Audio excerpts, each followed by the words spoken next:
Your purpose might be in selling a product or a service. If so, this episode is for you. Welcome to GEB Johnson Podcast with your host, Genola Johnson. Here, you will hear about finding the right career to fit your purpose and mastering your mindset. This is where you will learn how to take control of your life and make it happen.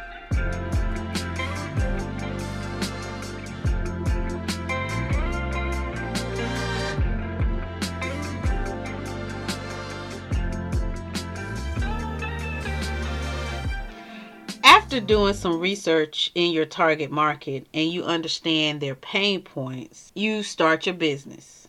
But in which direction? If you're not sure, I would suggest you go back to my episode on Do I Need a Website, where I will walk you through starting before you get to this point. But if you've already decided and figured out your target audience, this is where you should be. A business usually evolves from either a website or a blog, a vlog, or a podcast, or all three. Let me explain. A blog is usually a website that has articles or posts in that specific niche. They will discuss things in that area. For example, in my blog, I discuss finding a job purposefully. Finding a job. I help you help you with your resume. I talk about how to write your cover letter. I talk about finding your purpose, making sure that your next career move is in your purpose. Those are the things that I am discussing because that is my niche market. That's where I am. That is the pain. Those are the pain points that I am solving for my customers. A vlog, which is V, like in Victor, LOG, is a video blog. So you have some people, I'm not one of them, I don't like being in front of the camera. They will do this in front of a camera. So they're either posted on Vimeo or YouTube or on their Facebook or Instagram or Snapchat stories. So they do the same thing. They give information and they talk about things, but they just do it in a video format. Sometimes some people have both. Some people have the blog where they write it out, and then sometimes they will do a video of it as well. Then there's the podcast. So I have two of the three. The podcast is what you're listening to right now, and it also gives information in the listening form, and also sometimes they're in show notes as well, to where you get information about a specific topic that you're interested in. So if you're interested in marketing, there are a lot of podcasts on marketing. There are podcasts for anything under the sun that you want to learn about. I didn't even know that some of the podcasts exist that I have seen so far. So some people do have two or all three of them. As I mentioned, I only have two. I have the blog and I have the podcast. There are some people who have the podcast and a vlog.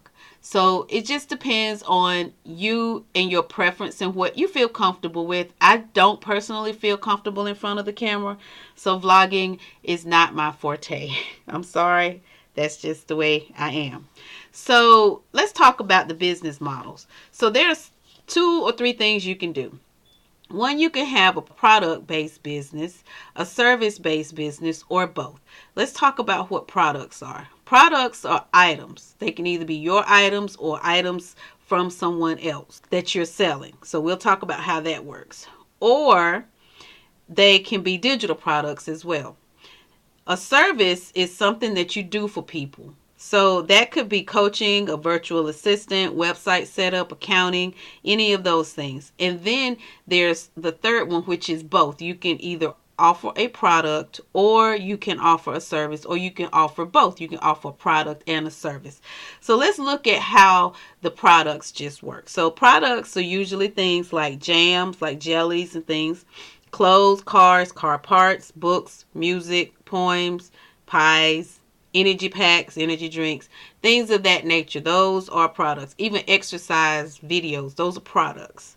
So then you have digital products. Digital products can be things that are delivered over the internet. They can be downloaded, such as an ebook. Like, for example, my cover letter ebook and my resume ebook and the resume for educators ebook. Those are digital products. If I decide to sell them, then they would be products that I can sell.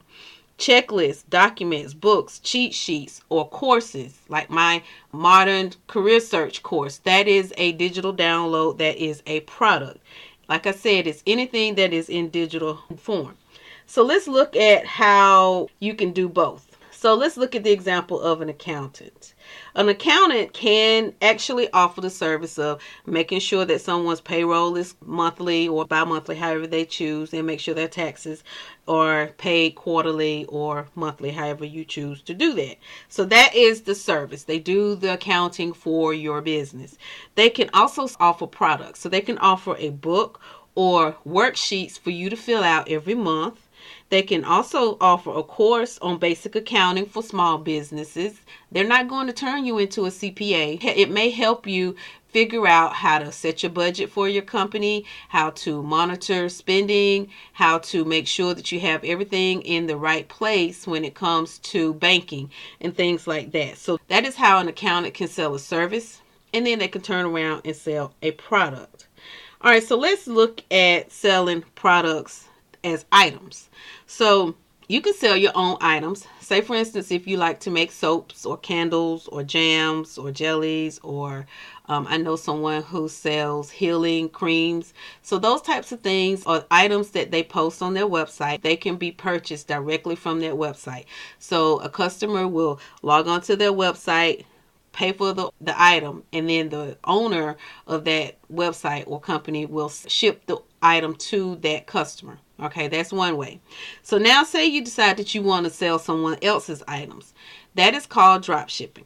So what happens with that is you are selling someone's items. You have the items on your website, and a customer comes in, they buy the item, they place the order. You in turn send the order to the manufacturer or the warehouse where the item is sitting, and they will fill the order for you. So that keeps you from having the products at your house. A lot of people are doing drop shipping. Some things that you are ordering now are actually drop shipped. You just don't know because their websites are set up to where you will have no idea that they're being drop shipped. So again, drop shipping allows you to sell other people's products, but you don't actually have the product at your house. So now let's look at how your website may be set up. So on your website, you can have if you're selling products, obviously the products are sitting on your website and they check out and they pay and all of that. But then if you're offering a service, you can also do that on your website as well.